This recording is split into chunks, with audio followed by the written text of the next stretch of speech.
Assalamualaikum warahmatullahi wabarakatuh. Halo guys, perkenalkan nama aku Ranti Fitrani Zakia, nomor induk mahasiswa 24019081.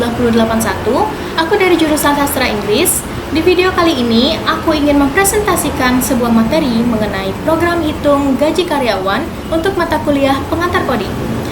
Jadi, materi ini akan aku jelasin secara bertahap, mulai dari program yang paling sederhana sampai pengembangannya seperti potongan pajak, lembur, dan pengolahan data banyak karyawan sekaligus menggunakan bahasa C dasar yang pastinya sangat mudah untuk dipahami para pemula. Beberapa pasti bertanya-tanya, apa sih program hitung gaji karyawan itu? Nah, program hitung gaji karyawan adalah sebuah program yang digunakan untuk menghitung total gaji yang diterima oleh seorang karyawan berdasarkan beberapa komponen gaji. Biasanya komponen itu terdiri dari gaji pokok, tunjangan, dan bonus. Nah, pada versi yang lebih lanjut bisa ditambahkan potongan pajak ataupun lembur. Nah, dengan adanya program ini, proses penghitungan gaji bisa dilakukan secara otomatis, lebih cepat, dan lebih minim kesalahan dibandingkan perhitungan manual. Nah, pernah nggak sih kalian kepikiran kenapa harus belajar program ini? Nah, program ini penting untuk dipelajari karena sangat cocok untuk melatih logika dasar pemrograman. Kita dapat belajar bagaimana cara menerima input dari pengguna, memproses data tersebut, lalu menampilkan hasilnya ke layar. Selain itu, contoh kasus ini juga sering ditemui di dunia kerja, khususnya di bidang administrasi dan pengelolaan data karyawan. Nah, pertama, kita mulai dari program yang paling sederhana, yaitu menghitung gaji untuk satu orang karyawan. Data yang akan dimasukkan, nama karyawan, gaji pokok, tunjangan, dan juga bonus.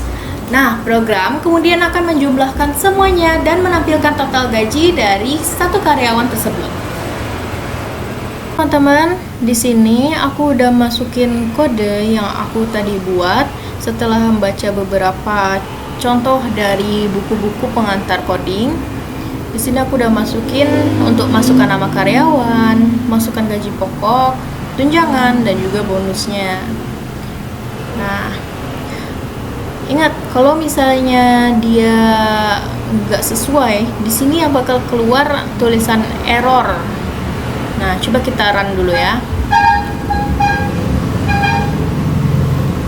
Di sini kalau misalnya udah keluar tulisan masukkan nama karyawan, berarti ini dia udah sesuai, udah rapi, dan nggak ada kecatatan di bagian codingannya. Nah, di sini kan untuk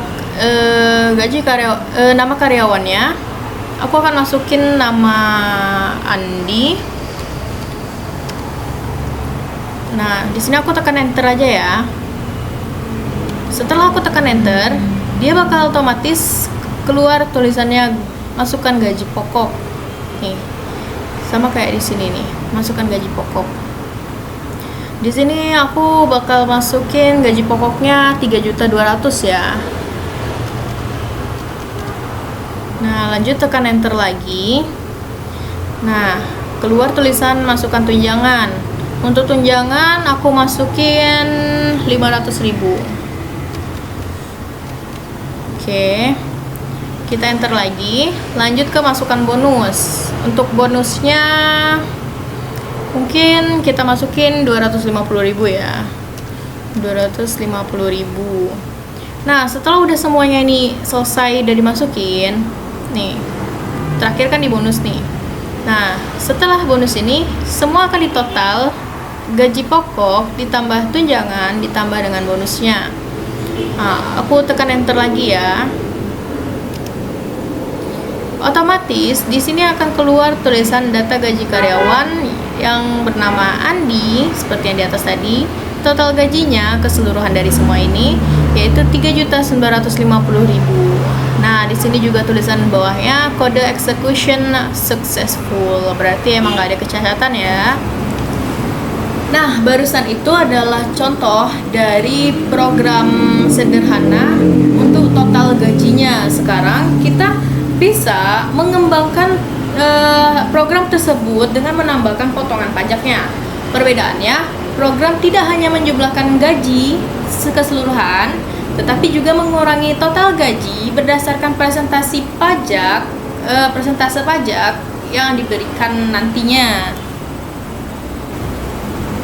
Seperti yang udah aku jelasin sebelumnya, untuk kali ini aku bakal masukin persentase pajak di dalam total gaji karyawan. Ini contoh codingan yang udah aku buat. Nanti bisa aku masukin juga ke deskripsi kalau misalnya kalian mau makainya juga ya. Di sini langsung aku run aja ya. Langsung aku run. Keluar nama karyawannya. Di sini aku pakai nama aku aja ya. Ganti. Lanjut, kita tekan enter. Masukkan gaji pokok. Aku buat 3.400.000 ya. Lanjut. Untuk tunjangan mungkin 500 saja kita buat. Lanjut lagi. Untuk bonus mungkin 420 ya, benar ya. Nah, setelahnya tekan enter lagi. Untuk pajak mungkin kita coba gunain 15% aja dulu ya. 15. Kita enter lagi. Nah, di sini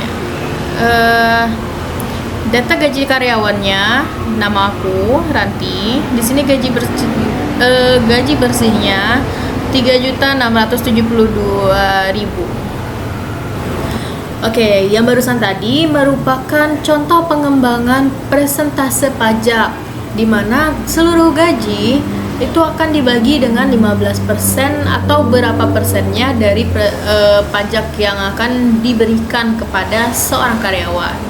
Nah, untuk pengembangan selanjutnya itu kita akan menambahkan lembur, di mana karyawan mendapatkan tambahan gaji berdasarkan jumlah jam lembur yang akan dikerjakan oleh karyawan tersebut. Oke. Jadi di sini aku udah menambahkan jam lembur dan upah lemburnya. Ini untuk model contoh ketiga ya. Tetap kita masukin nama karyawan, gaji pokok dan tunjangan serta bonus. Cuma kita menambahkan jam lembur sama upah lemburnya aja. Langsung kita run. Outputnya bakal keluar nama karyawan lagi. Untuk di sini kita mungkin menggunakan nama siapa ya? Dina aja lah ya. Kita enter, masukkan gaji pokok. Untuk gaji pokoknya mungkin kita buat misal dia punya 7.500.000. Lanjut, untuk masukkan tunjangannya, dia dapat tunjangan 600.000. Lanjut lagi, untuk bonusnya sendiri kita tambahin 200.000.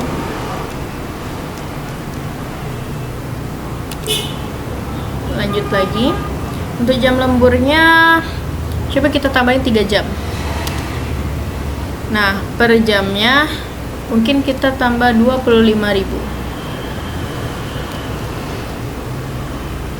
Nah, langsung tekan enter. Di sini bakal keluar nama karyawannya Dina. Untuk total gajinya itu keseluruhannya ditambahkan dengan jam lembur dan upah lemburnya per jamnya itu. Jadi kan jam lemburnya per jamnya itu 25.000 dikali 3. Jadi dia 75.000. Di sini total gaji dia 8.375.000. Nih, kode execution successful. Setelah kita mencoba program dari yang pertama seperti program gaji karyawan, total gaji karyawan tersebut, lalu yang kedua itu persentase pajaknya, pemotongan pajaknya. Lalu dilanjutkan dengan penambahan jam lembur dan gaji per jam lembur tersebut. Nah, kita masuk ke contoh terakhir, yaitu untuk data banyak karyawan. Misalnya seperti dalam suatu perusahaan terdapat banyak sekali karyawan dan kita bingung untuk mengelolanya seperti apa. Nah, program ini menggunakan perulangan sehingga bisa memproses beberapa karyawan hanya dalam satu kali program yang dijalankan. Dan ini memudahkan sebuah perusahaan untuk menghitung seluruh gaji para karyawan yang ada. Seperti yang aku jelasin tadi, untuk kali ini kita akan memasukkan contoh data dari banyak karyawan. Kalau yang dari tadi aku coba kan untuk per orangnya, untuk per karyawannya. Kali ini kita akan memasukkan yang lebih dari satu.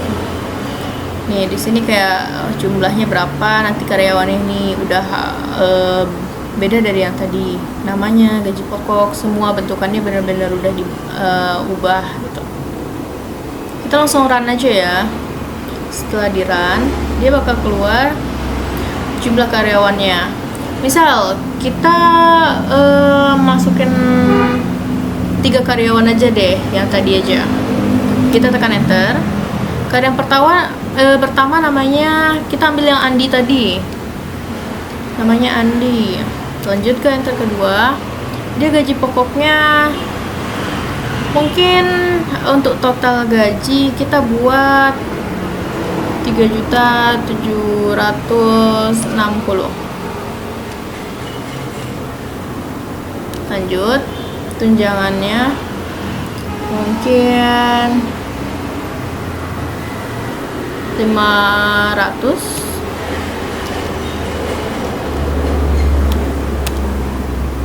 Nah, bonusnya 200.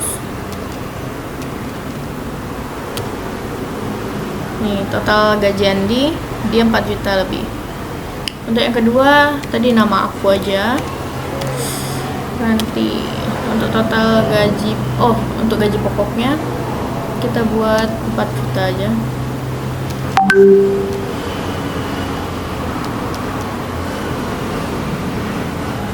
Terus kita tekan enter. Untuk tunjangan kita masukin 350. Lanjut, bonusnya 300.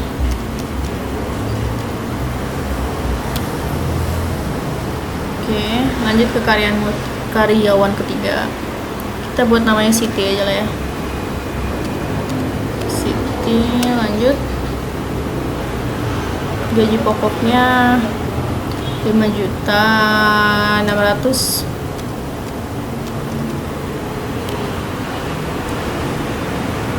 Tunjangannya 470. Lanjut, bonusnya kita buat 550. Kita enter lagi, total gajinya udah. Nih, jadi kita cuma tinggal ngisi-ngisinya aja. Yang penting kita memasukkan di sini jumlah karyawannya ada berapa. Ini sebenarnya nggak terlalu efektif, cuma untuk codingan yang aku tahu cuma baru ini. Mungkin kalau misalnya kalian punya codingan yang lebih efisien dan nggak perlu ngisi satu persatu, kalian bisa pakai codingan yang itu aja. Kalau ini untuk contoh dari aku, karena keterbatasan ilmu yang aku punya, jadi mungkin sampai sini dulu. Nah, dari program hitung gaji karyawan ini, kita bisa melihat bahwa satu program sederhana dapat dikembangkan menjadi sistem yang lebih kompleks. Mulai dari perhitungan dasarnya hingga menambahin pajak, lembur, dan pengelolaan banyak data karyawan. Ya, dengan memahami dasar pemrograman seperti ini, kita akan lebih mudah mempelajari sistem yang lebih besar di tahap selanjutnya. Mungkin sekian presentasi dari aku. Terima kasih sudah menonton. Maaf jika ada kesalahan kata atau mungkin kesalahan dalam menjelaskannya. dan semoga bermanfaat untuk kalian semua. Aku akhiri, wassalamualaikum warahmatullahi wabarakatuh.